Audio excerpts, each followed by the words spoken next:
Tribunal Judicial Primeira Instância Dili, iha lorong terça, lorong sanursing ida pulang Agosto tinarikun rua Sinen, liukusi despacio ikut ba processo primeiro interrogatório, decide aplica medida prisão preventiva ba arguido na ida hanesansida da China.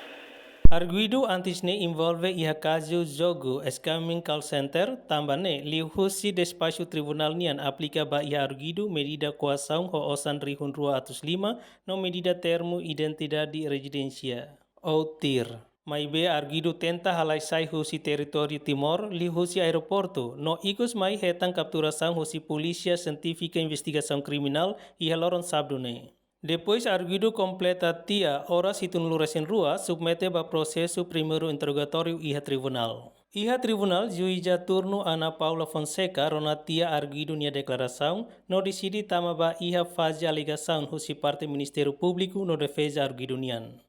Iha alegação Procurador João Marques husuba tribunal atau aplica medida prisão preventiva bahi arguido. Maibe husi parte defesa nian advogado privado Napoleão husuba tribunal atau mantém ho medida coação anterior no aumentatan osam ba coação nebe iha ona.